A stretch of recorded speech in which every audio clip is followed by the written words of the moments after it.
Cláudio, hoje o dia com vários assuntos, né? Assuntos importantes aqui na política, na economia também. A gente vai falar também com a Juliana Rosa sobre o IBGE, não é?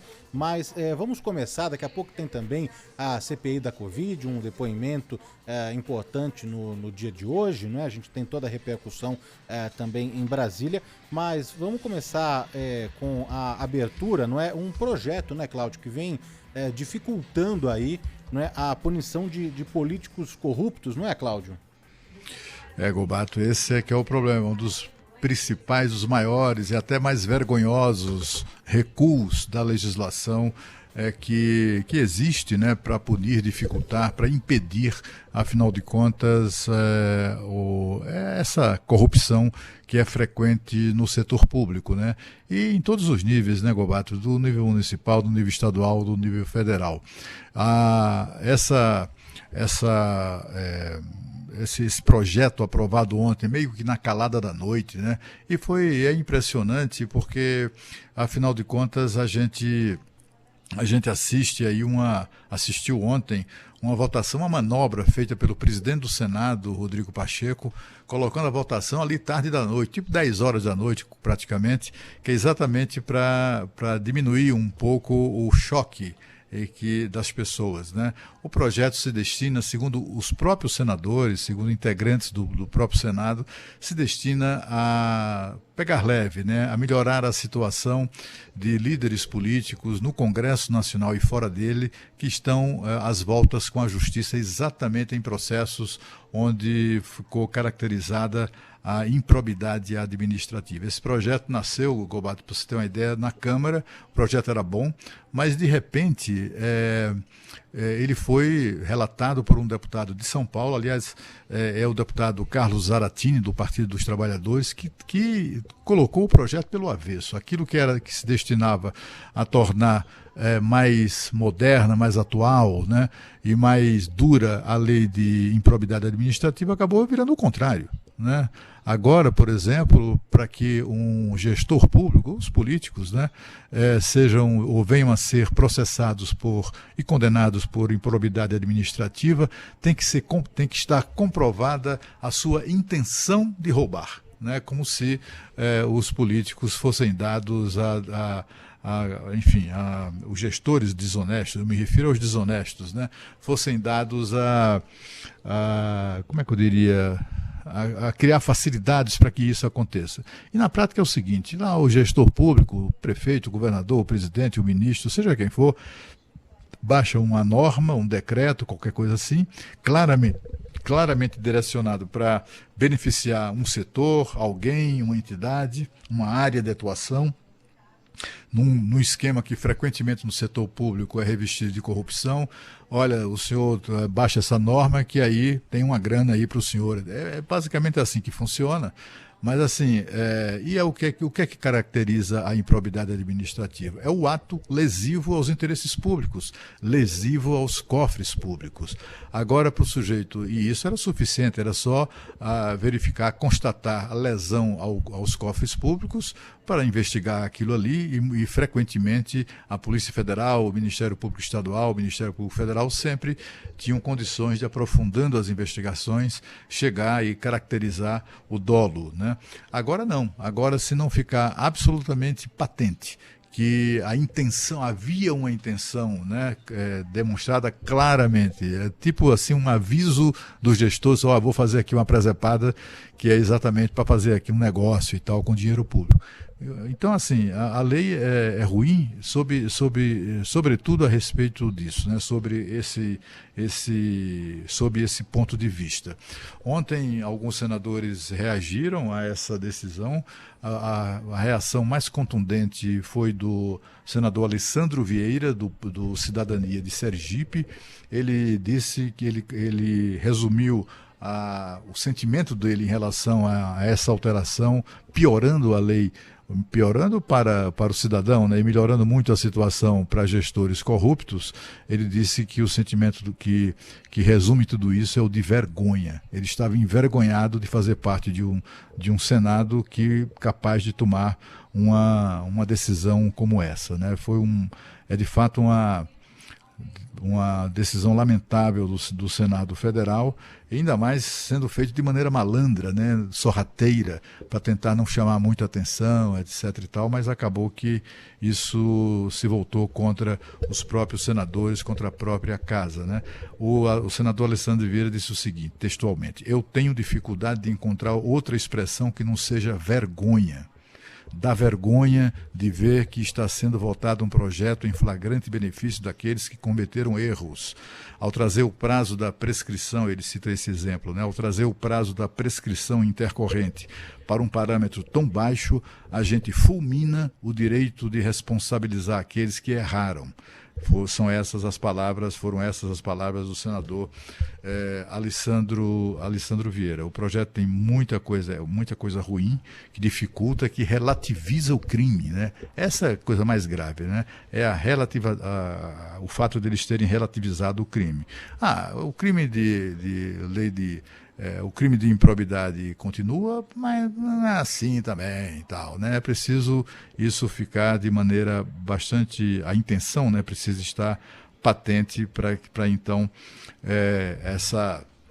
essa lei ser aplicada, né, pelo Ministério Público, pelas polícias, mas principalmente pelo Poder Judiciário. Em relação ao texto que havia sido aprovado na Câmara, que eu preciso lembrar que o texto foi aprovado na Câmara, foi dilacerado na Câmara, como eu disse, né?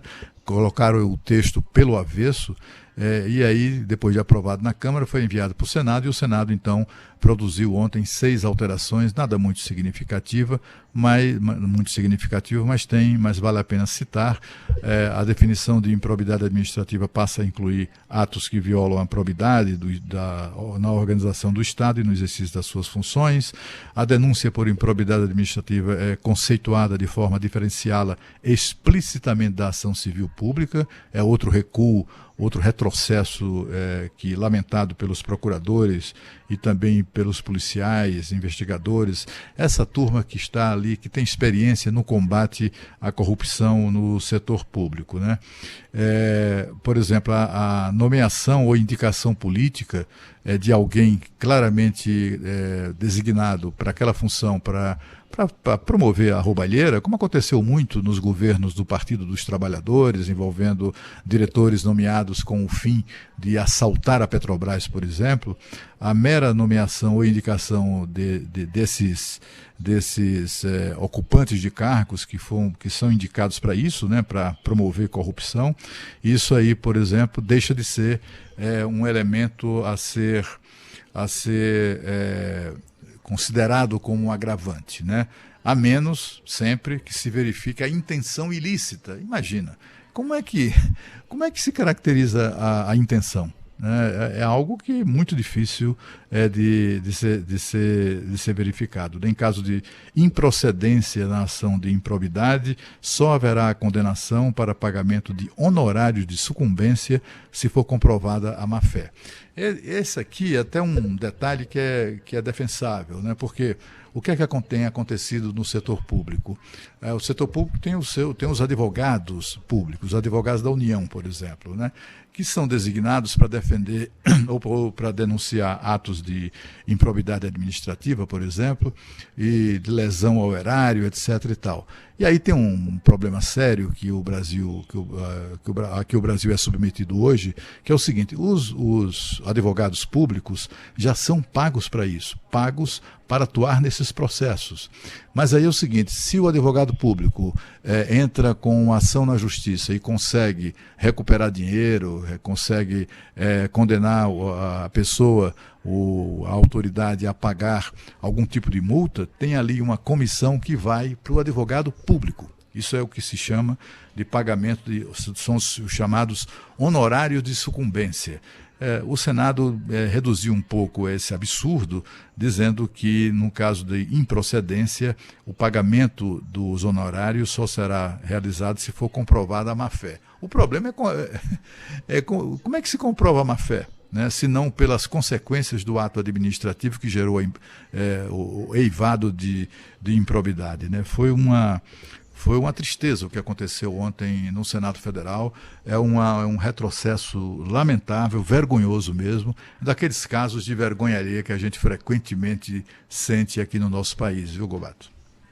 Não, mas você sabe, Cláudio, que disso tudo, né, o que me chamou a atenção também foi uma fala, né, do senador, do Alessandro Vieira, em que instantaneamente, né, eles vão mandar para o arquivo, caso de fato esse projeto se torne lei, 40% das ações de improbidade que estão em tramitação, inclusive membros da casa, né? Foi uma fala aí do senador do Cidadania, né, Alessandro Vieira. É um número que realmente chama atenção se de caso, se fato esse projeto se tornar lei, 40% das ações de improbidade que estão em tramitação vão para a gaveta, né, Cláudio? Exatamente, Gobato, por uma simples razão, né? Costuma-se dizer que a lei só retroage para beneficiar, não retroage para prejudicar. Ou seja, uma nova lei não pode ser aplicada num processo ou numa investigação em andamento. A não ser que seja para beneficiar o acusado. É exatamente o que vai acontecer com essa lei. Se você considerar que metade do Congresso Nacional, né, está às voltas com processos de corrupção, mas sobretudo de improbidade administrativa, você logo percebe ali que muita gente vai se livrar disso, né? O Randolfo Rodrigues, por exemplo, só consegue apontar o dedo para o presidente da Câmara como um dos beneficiados pela medida. Mas, olha, do lado dele, na CPI da pandemia, também tem ali, na cúpula da CPI, gente que vai se livrar de processos de improbidade administrativa, né? Tem gente ali que responde à investigação pelo roubo, pelo desvio de 250 milhões de reais da saúde.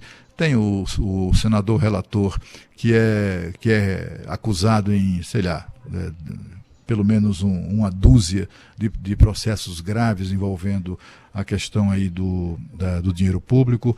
Enfim, eles aqui, essa lei foi invertida, né? Foi colocada pelo avesso exatamente para beneficiar estes e outros políticos, inclusive ex-presidente da República, né? Gente até que já cumpriu pena na cadeia por roubar o dinheiro público aqui no nosso país.